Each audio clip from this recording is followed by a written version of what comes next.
So with that, let's go ahead and move on into the another E3 oriented story that I don't think a whole lot of people saw because I didn't see a whole lot of discussion with this. Correct me if I'm wrong, Romney. We talked earlier this year about Disney.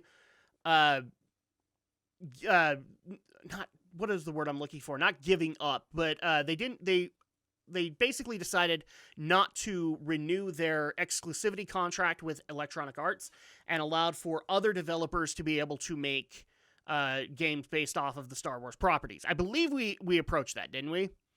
Yes, we Yes. did cover it, and I believe at the time we covered it, it was more rumor. It hadn't been confirmed at that point. It Yes. was just based on internal. Because if I remember correctly, like a week or so later, it actually became a reality. So Yeah, I believe it was something like that with certain projects being announced. I believe Ubisoft got one yeah, of the Ubisoft was like the projects. first one to announce. So that was awesome for them. Well, guess who was actually at E3 with a rep that people were able to talk to? Was Disney.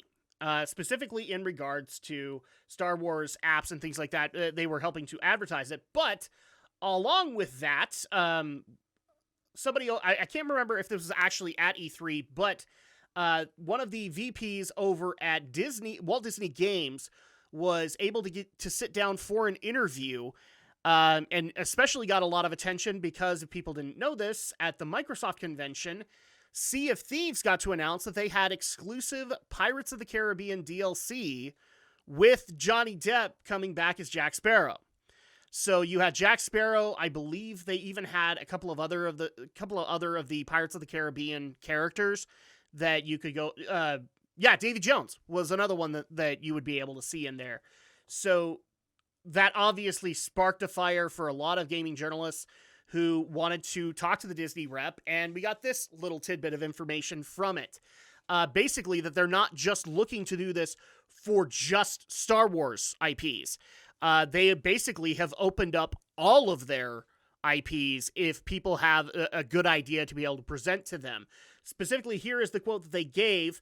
Obviously, we work with a lot of big AAA partners like Ubisoft, like Bethesda, like EA. Yeah, Bethesda actually has a game in the works too. And we'll continue to do that. But we are very open to quality regardless of size. So if there's if there's a strong indie dev that has a real passion and a vision for a story of ours or a character of ours or anything in our universe, we are all ears. Which obviously got everybody a buzz. Like, because everybody, I think, kind of assumed was they're talking to everybody. So, like, even an indie developer and working in his basement could be able to present them with an idea and be able to do it. But I hate to be Mr. Skeptical here, and I know that a lot of people are going to get mad at me for this. I think people also need to realize with this concept that they are looking, they have no problem listening to you, but they also want some kind of a guarantee. They're very much like Konami that way. They want to be able to have some kind of a guarantee that this is going to be able to pay off for them. And also that they probably want to be able to have the Disney level of control that they've had. A lot of people just think it was EA that made the Battlefront games a bad thing. No, Disney also had reps making it worse too. So with that, I mean, it's great and all to be able to hear stuff like that, but I've been saying this all week to a lot of people. Please take this with some grain of salt, because it's not like they're going to bring in, I don't know, for example, Thomas Happ and allow him to make a game with Mickey Mouse. Not if he doesn't have any rep to be able to do so. The actual Thomas Happ, yeah, he probably could, but it'd be a tough sell, is basically what I'm saying. What do you guys think of this? That Disney is basically opening their doors to so many people to be able to allow for their IPs to be able to be utilized again. I mean, honestly, it makes sense financially because, well, EA doesn't have the greatest track record, and Disney has not just Star Wars and not just the Marvel IP. There's a whole bunch of intellectual properties that they could make a decent amount of money off of through video game adaptations. I mean, people remember back in the day with Capcom's hand with the Aladdin games, as well as the various other games. Capcom had a wonderful reputation, period, with Disney games. Yeah, and so it's a case where, yeah, I mean, they've already been doing it with mobile games with like Sorcerer's Arena, for Yep. example. And so it's one of those cases where, yeah, maybe opening things up to let other developers take a crack at it because, well, on one hand, you've got stuff like EA handling Star Wars, where they basically they basically try to recreate Battlefield, but with the Star Wars skin.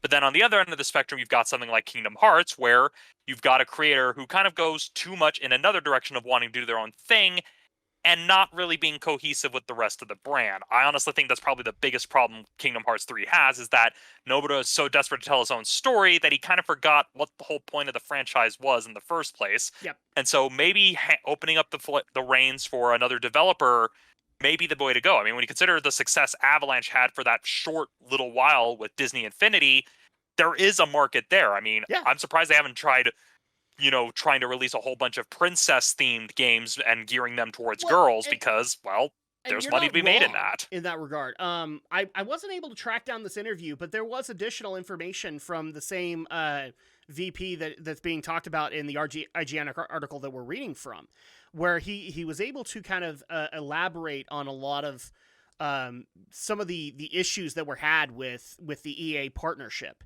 And from what we can kind of glean from it is that, when you sign those exclusivity deals, you're working with one guy, and if you're not just absolutely raking in the dough, you start to notice the flaws of that developer very quickly, and a relationship can sour very hard. And I think Disney kind of learned their lesson that, even though they have their issues also with Square Enix, back in the 90s, they would just kind of, throw the spaghetti on the wall and see what sticks kind of thing. They reach out to everybody and say, like, what ideas do you have? And so now I'm kind of happy that they're once again taking this kind of approach and saying, okay, well, we have like all these AAA and AA developers, but we also would like to hear the pitches of companies like Way Forward. And we're not going to just disregard. Way Forward's not a good example, but like a small end indie dev that is a studio but isn't necessarily like Way Forward levels of popularity.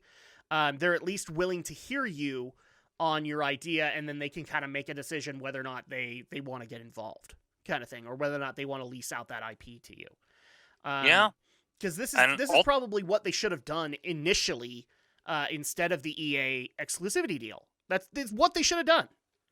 yeah, and alternately, it also could be a good way for them to test the waters with maybe some unproven brands, or maybe a case of, Yes. okay, well, rather than invest millions of dollars in making a movie, let's maybe have a smaller indie developer put together a game based around a more obscure franchise. So let's say, for the sake of example, say that they approached a small indie studio to say, hey, here's Haunted Mansion, see what you can do with it. Yep. And then using that to gauge the interest of whether or not there's interest in the franchise. I mean, they kind of did this a little bit when they first bought Marvel Comics. We thought, okay, well, we've got these rides and these other attractions. Let's, have Marvel produce some of these miniseries based on these ideas, see if any of them get any attention, which granted, none of them actually did because, well, much like, thinking, oh, well, they're probably going to expect another Pirates of the Caribbean, and Sure. they've given us, Thunder Mountain Railroad, which, granted, you could probably do something cool with. But it's one of those cases where this could be a way to test the waters for other IP that they own. Not only that, but like I think one of the problems that Disney has had in any time they've dealt with the gaming industry, whether it be back in the 80s, 90s, or even now, is that they don't have those connections to a lot of the studios, especially since a lot of the more popular ones are not in this country. And so they basically they have no idea who to reach out to. They have no idea what IP is a good idea to give to these people. And so I kind of like the approach that they're doing, which I think would have worked back back in the Walt Disney days too, of like, let them come to you, let them make the idea, like let them pose the idea to you, maybe even let them make a build of it so that they can see where you're going. And then at that point, God willing, you take a hands-off approach and you let them do their thing. And if they turn out to be like a BioWare with Anthem, you easily can swat them away. But you can also nurture the ones that are successful and be able to build relationships with them, kind of thing. Like the gaming industry used to do. A lot of people don't remember how Rare was found by Nintendo and this is what I'm basically kind of painting out, is how Rare was found by Nintendo and graduated from being just a third-party developer to being an exclusive second-party developer, and then to being what would be considered to be a first-party developer, even though they never officially hit that. This is a way for Disney to be able to do it, and for them to just get their feet wet and see, like, okay, so people really liked it when we gave Marvel IPs to indie devs. Okay, well, what can be yielded here? That's going to be a really great thing for them, I think, in the long run. But a good question is being asked, and I think Alex will probably be able to approach. I mean, Romney can get into it as well, but Alex, could it be that they're also doing this because, well, Disney's not in good shape right now, especially considering that their primary financial source, well, they've been closed for a lot of 1 year and even 6+ months this year. Could this be why they're kind of taking this approach?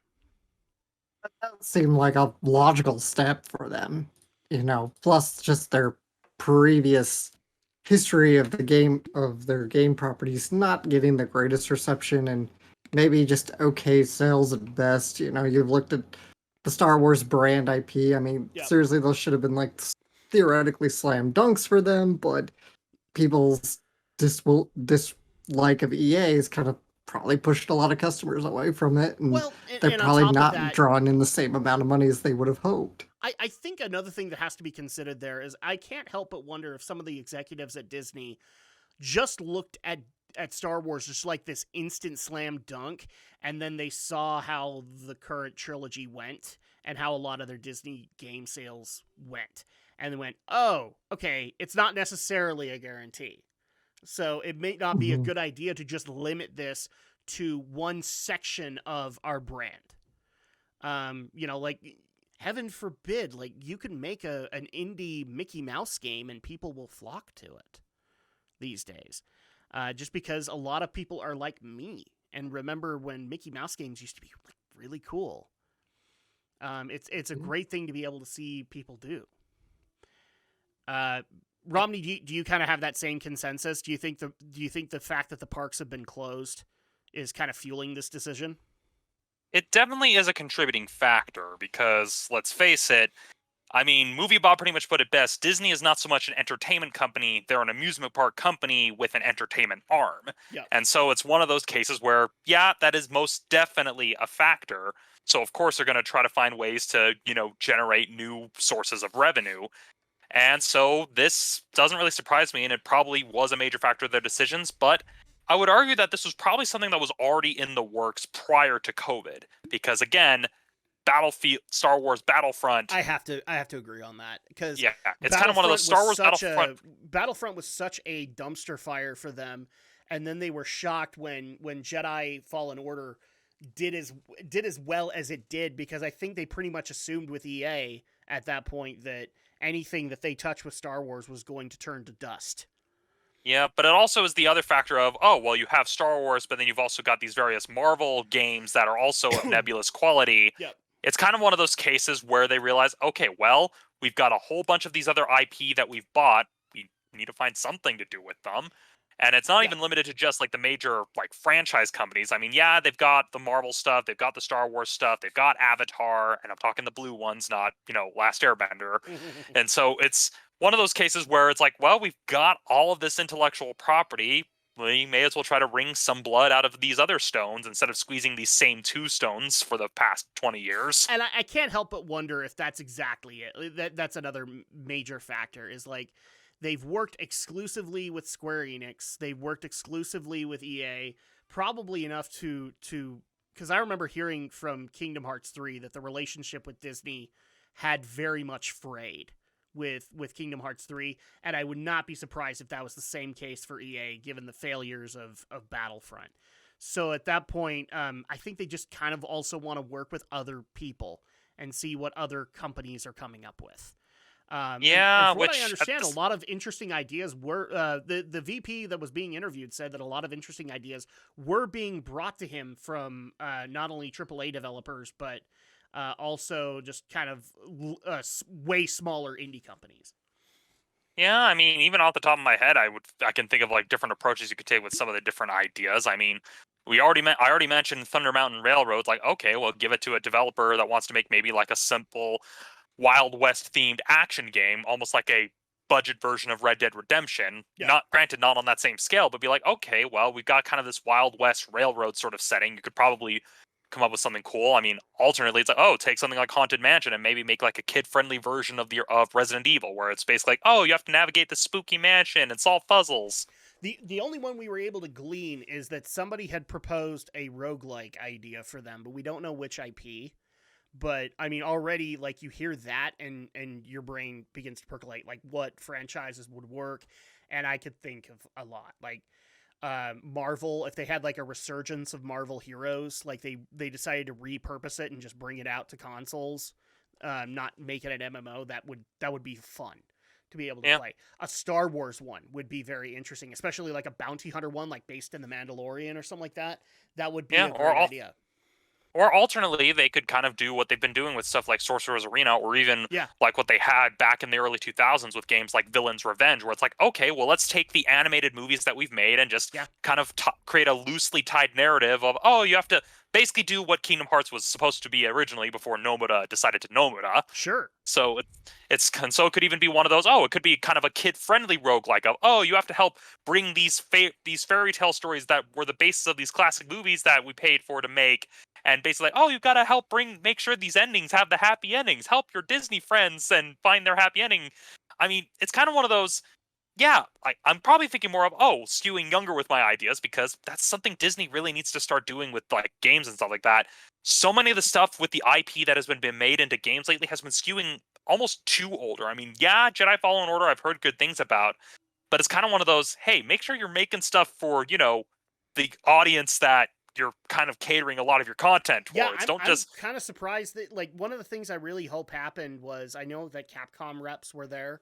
I kind of hope they were one of the people that brought up ideas to Disney because I mean Capcom just has a really good record when it comes to Disney games and I'm pretty sure there are a lot of lucrative deals that can be made even if it's just you take every single Mickey Mouse game that they ever made and you put it into a collection kind of thing. Yeah, I mean, alternately, you could probably make a very simple, like, say, if Telltale Games, if they somehow, claw their way back from Oblivion, decided, hey, let's make a point-and-click adventure game, but set in the Mickey Mouse universe, using, like, the new shorts that they've been producing as a basis of, oh, just like a fun little humorous point-and-click adventure game where you have to solve some puzzles, make some decisions, but nothing, like, Yeah. too it would basically be something. I would imagine it's something like Strongbag's cool game for attractive people, where it's like, hey, this isn't meant to be super serious. This is just meant to be a fun, silly little point and click adventure game. Exactly. Like I mean, the other one that I've seen a lot of people bring up is the potential for companies like WayForward to go and work with Disney on various IPs because they like.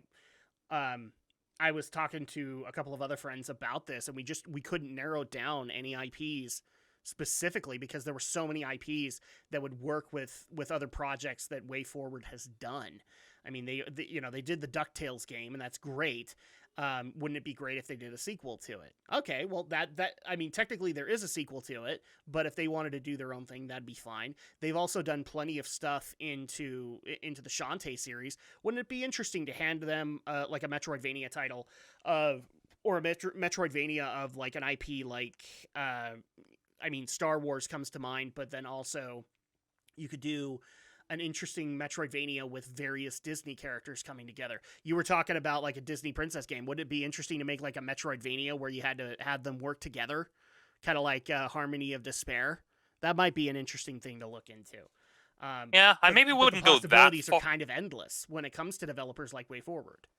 Yeah, I wouldn't necessarily go that far for like a Metroidvania with the Disney princesses, at least not in the same way. I can see more going, again, either the point and click adventure route or more of a puzzle based sort of Yeah, thing. Alternately, and they you we've don't even been necessarily need to go just Telltale. There's lots of companies now that have proven themselves to be able to do really good point and clicks. Yeah, and it's also a case of where we're thinking of just the movies. There's also television intellectual properties Disney could do a fair Yeah, bit with. I mean, granted, if they somehow, mend bridges with Alex Hirsch, I can easily see them thinking, hey, let's have someone make a Gravity Falls like point and click adventure mystery game, well, because Gravity. I don't know if that's gonna happen because Probably not. Alex really hates Disney. I've come to realize. Yeah, I Really mean, hates alternately, a Disney. better example would also be something like the Owl House. I mean, we Yeah. saw that there was the Little Witch Academia game that kind of did kind of the adventure game sort of format. So taking a setting and universe like the Owl House would lend itself well to something like that as well. And I mean, there's probably a few other television series Disney has produced that they could probably find, interesting things to do with. I mean, if they decide to reboot Kim Possible, I mean, a simple like James Bond, Yeah. like 007 sort of style take on Kim Possible could work, or even a kid-friendly version of Metal Gear Solid sort of And approach. here's the thing: is like IPs like Kim Possible lend themselves to a lot of genres, not necessarily just stealth. You could have a freaking beat 'em up in Kim Possible, and I think it would sell well. Yeah, Absolutely, you could. and so there's a lot of potential. And again, there's a lot of other intellectual property that Disney has the rights to, unfortunately, because of capitalism, Yes. that they could probably find a way to inject new life into. I mean, I keep mentioning Haunted Mansion, but that's just because I'm a bit of a survival horror kick, and I'm just curious what a kid-friendly version of Resident Evil would look That like. actually would be kind of cute. Alex, you kind of get the final thought on this one. What interesting IPs do you think you'd like to be able to see like a game come out of? It doesn't necessarily need to be indie, but I mean, whatever ideas you have with Disney IPs going with whatever genre. Maybe, geez, maybe just a new Indiana Jones game. There haven't really been A many of Metroidvania those. with Indiana Jones would be really cool. Yeah, something like that I think would be pretty cool. Maybe just like a simplified Star Wars game, like you said, a Metroidvania Star Wars could probably work, or Yeah. whatever. Just maybe something based in some of their other animated films. I think like a record, like I don't know, like Wreck-It Ralph or whatever. I think those could make for some fun little games Wreck-It too. Ralph would be an interesting one for indie developers to take on. Yeah. I mean, probably the easiest thing I'm surprised Disney hasn't jumped on yet, even though they literally have a whole library of music to pull from, of a simple rhythm game, just Yeah. using various, basically take what they tried to do with Melody of Memories and be like, okay, let's get away from Kingdom Hearts, let's maybe find a more engaging method of doing a rhythm game, and then use the vast library of music we've Not just composed for our that, animated you could films. reach out to the developer that is making I think it's called Rocksmith, that's trying to bring rhythm games back. You can work with them too, and Yeah. see if you can make that work. Yeah, alternately, or they could go to Sega, because Sega, I have not played any rhythm game made by Sega that I have not liked. So I'm just Yeah. like, Sega, you need to start making rhythm games again. Maybe give Disney a call. Say like, hey, can we make a rhythm game using Disney songs? Yeah, there you go. I'd buy it. I also know, just because somebody did bring up to me, I also know that Tim Schafer has reached out, and I hope beyond hope that he gets access to the IPs that he wants, because I can guarantee you, I know of at least 2 or 3 of them that he wants, and they're all LucasArts. So at that point, if he can actually get rights to, say, some of the games that he wants, maybe like Monkey Island or Day of the Tentacle or things like that, I think he's got a lot of interesting ideas that he can build into. Yeah, I mean, if they decide to do a remake or relaunch of The Great Mouse Detective, that could also lend itself pretty well. Maybe that Yeah. would be Disney's answer to Professor Layton. Just have Basil of Baker Street be a detective solving mysteries in an anthropomorphic world that happens to live just below London. Exactly. All right. So If any executives from Disney are listening, call me. I've got plenty of ideas. he does. I can attest.